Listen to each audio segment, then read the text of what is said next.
Muy buenos días, mi nombre es Lorena Villa Coronado y hoy les estaré hablando sobre la buscona piramidal y los aspectos del conceptismo de Quevedo. Bueno, Quevedo vive en una época, es decir, el barroco, en la que la noción de la realidad ya no es muy clara. En efecto, en el periodo anterior, el Renacimiento, el fundamento teológico de lo real tiende a desaparecer.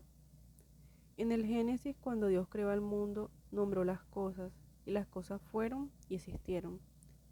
En esta concepción, la palabra es, pues, la cosa y la designa, y una cosa solo tiene un nombre.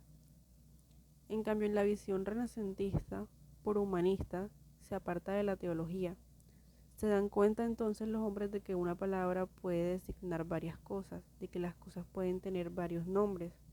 Es una nueva riqueza humana, riqueza del conocimiento humano en el campo estético. Desemboca esa comprobación en la creación de metáforas nacidas de las analogías. Pero con el barroco esa riqueza se vuelve otra cosa. Surgen una serie de preguntas. ¿Qué es el ser si tiene varios nombres? ¿Dónde reside? ¿Existe? Aparece la duda sobre la existencia de la realidad, la existencia de una realidad. De ahí cierta inestabilidad del hombre. Esa duda acerca de lo que es real va a permitir también cierto tipo de sátira.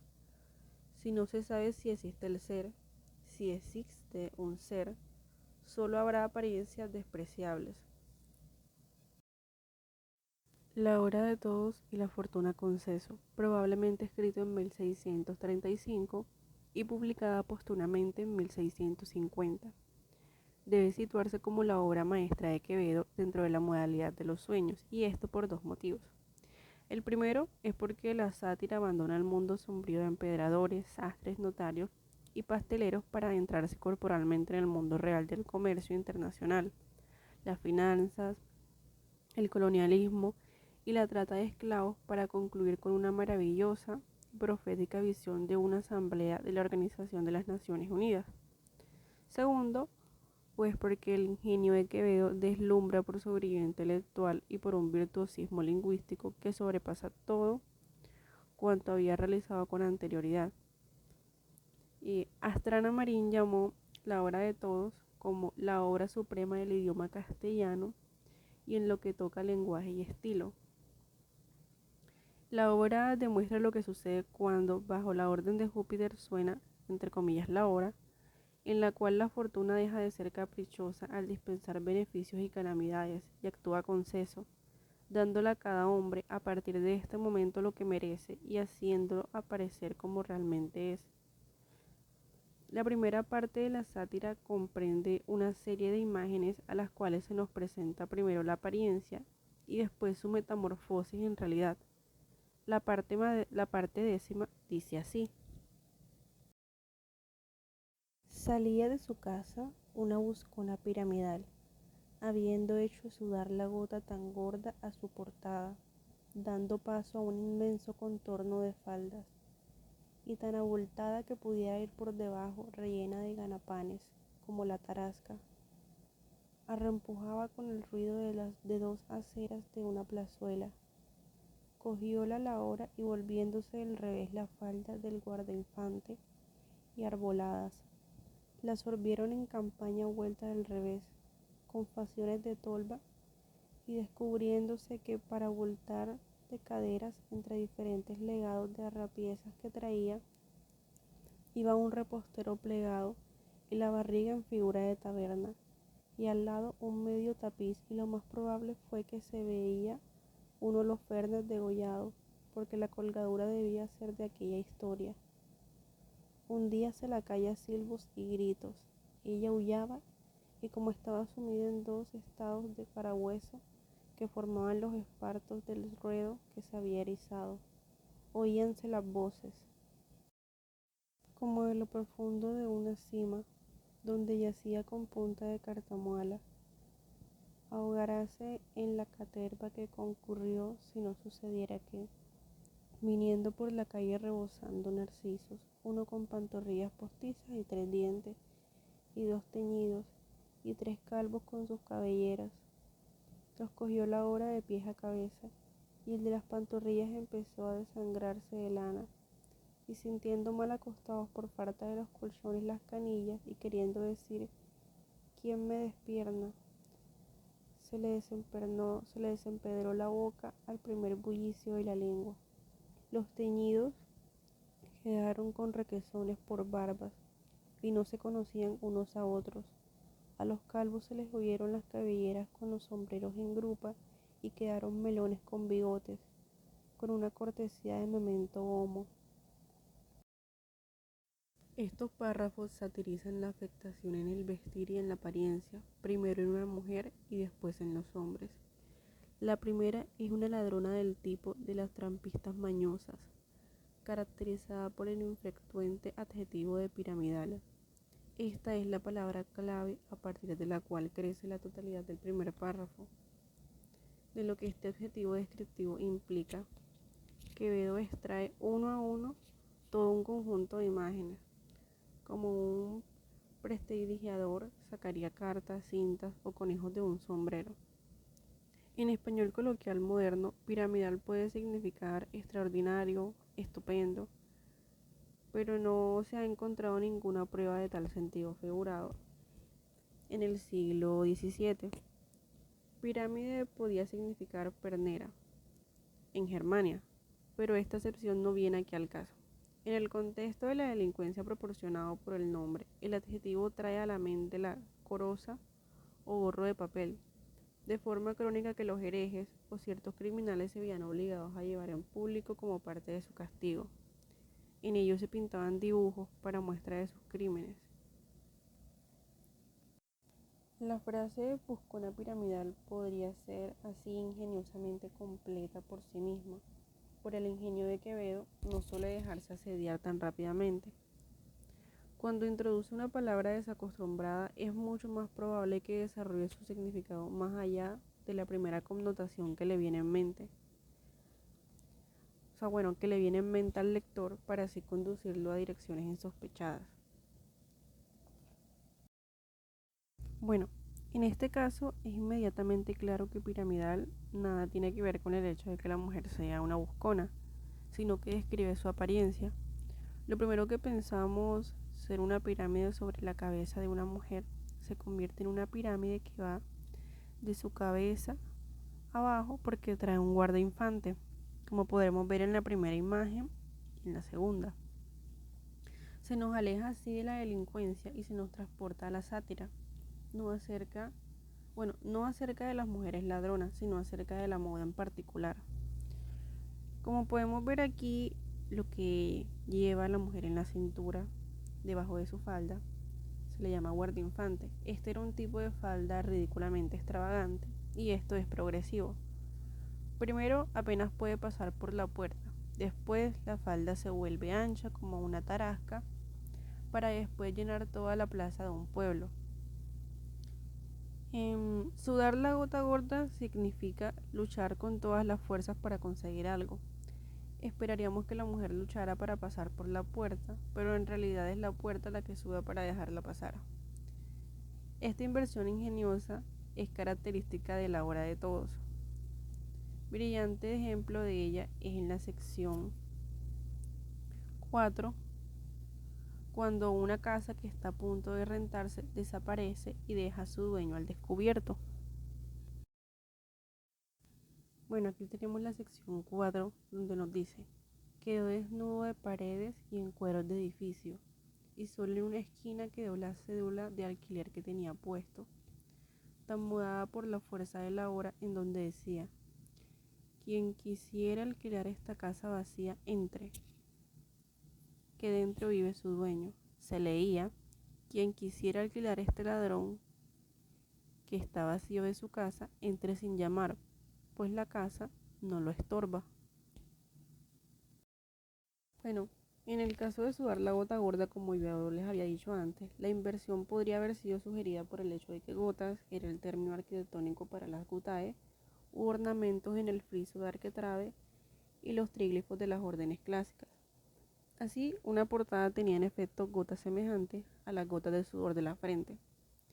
Pero la justificación principal para esta metáfora tan inesperada que les estoy mostrando está en que su capacidad de indicar hasta qué punto los guardainfantes eran más pesados para las demás personas que para quien los llevaba.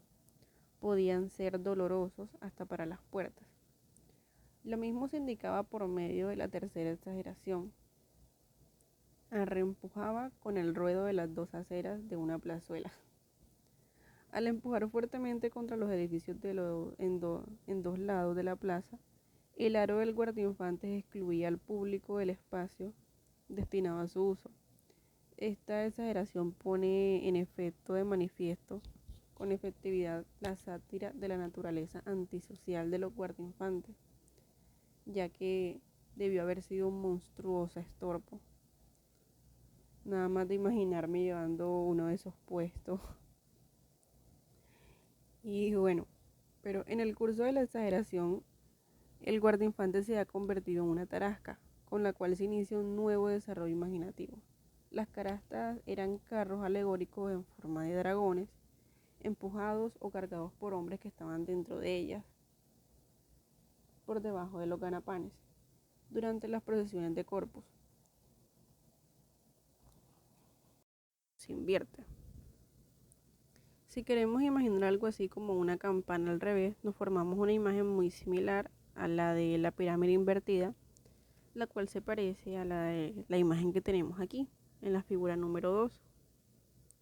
Si Quevedo hubiera escrito en nuestros días, podría haber pensado en un paraguas puesto al revés por el viento. Quienes hemos experimentado semejante calamidad podemos inmediatamente darnos cuenta de hasta qué punto el verbo que Quevedo escoge es exacto. Es decir, la absorbieron en campana vuelta al revés.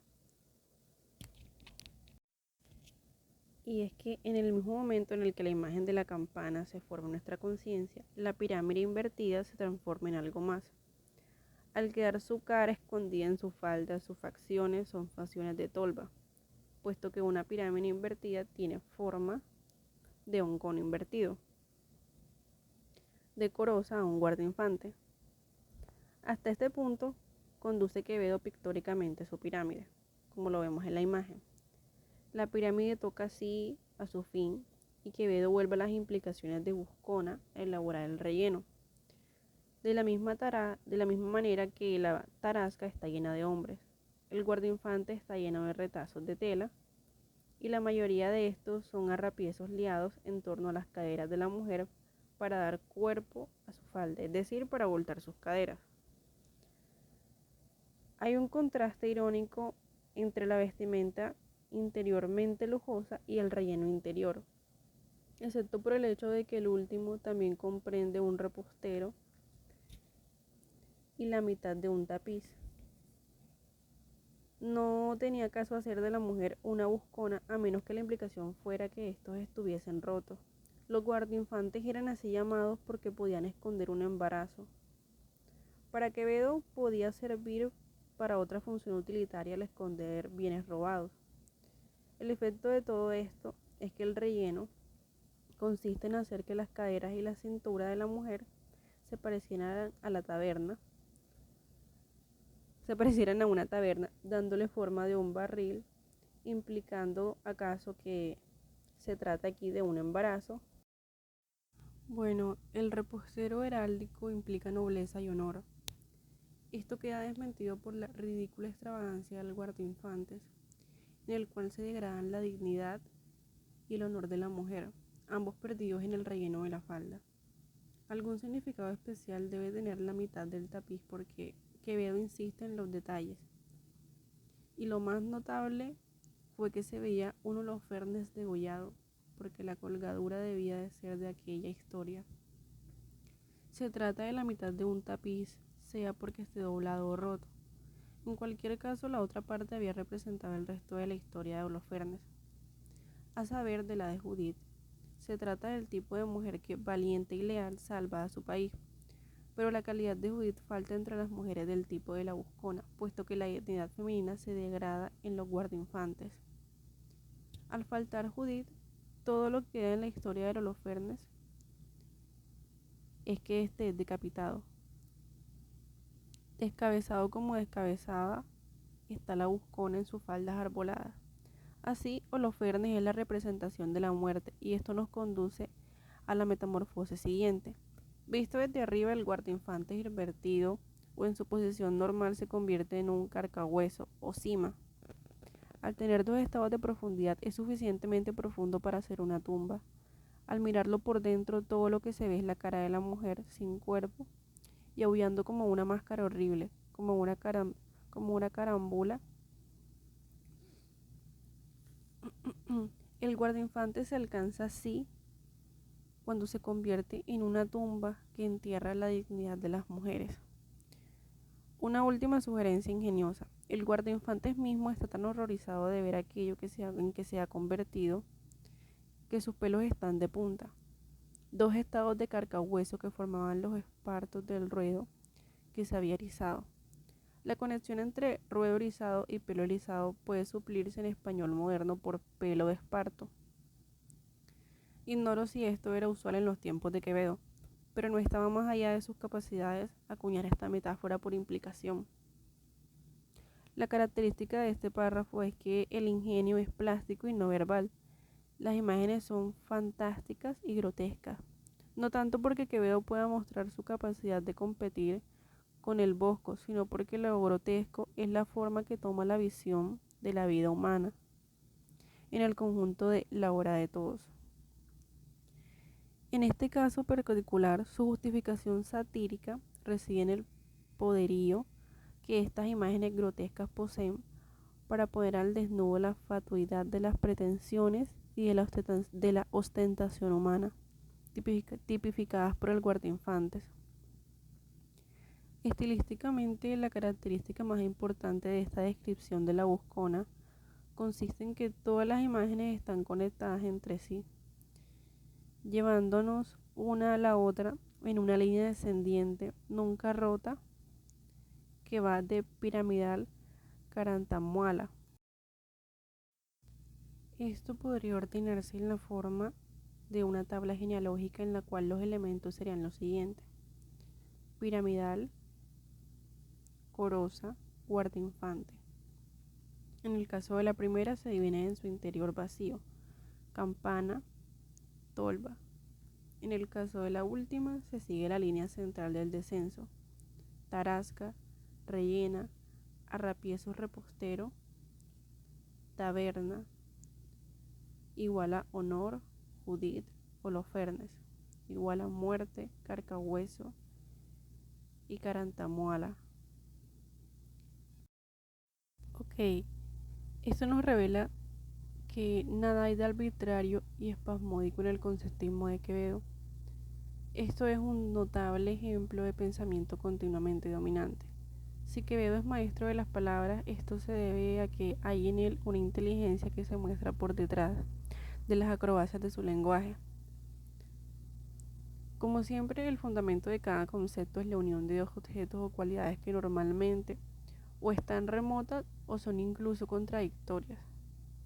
Aquí, cada asociación se transforma rápidamente en otra y su sucesión procede una serie caleidoscopia en la cual los términos primero y último constituyen un ingenio o marco en el cual las asociaciones intermedias se sitúan y cuya forma justifican. Okay. En la metamorfosis se sigue el conceptismo, que consiste primero en una inadecuada conjunción de nombres y segundo en una serie de transformaciones. La primera se encuentra sería como el ejemplo, desangrarse de lana mal acostada a las canillas y se le desempedró la boca.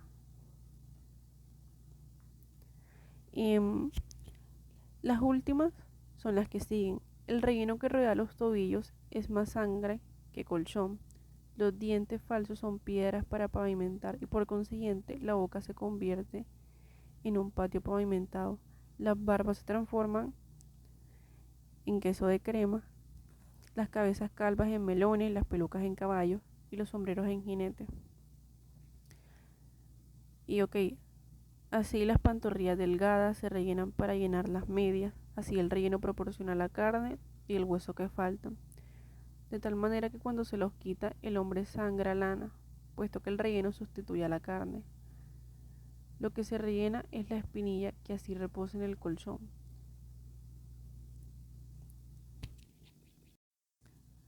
Lo que aquí se nos muestra y lo que nos quiere conducir es al mismo fin. Toda vanidad o afectación humana, masculina o femenina, encuentra su recompensa en la ancianidad acartonada y el horror de la tumba. Como se mostró antes, se alcanza la tumba mediante una serie de modificaciones que parten de la imagen inicial, de tal modo que la progresión no deja de desaparecerse una serie de variaciones sobre un tema musical. El efecto grotesco se alcanza por medio de los rápidos cambios fantasmagóricos. En el segundo párrafo hay una serie de transformaciones independientes. En lugar de ser A, B, C, etc., tenemos A igual a B y C, igual a D y E, igual a F. El efecto grotesco se alcanza aplicando inapropiadamente todo esto, todas estas expresiones relacionadas las unas con las otras. Y bueno, en ningún caso de cualquiera de los ejemplos que se mostraron, el salto es arbitrario. Uno de los pies se apoya fuertemente en un concepto, mientras que el otro pisa el siguiente. Las evidentes circunvoluciones del ingenio son los pasos ordenados que da una mente disciplinada y lógica capaz de dominar una invención altamente imaginativa, que tiene a su disposición un incomparable dominio del lenguaje.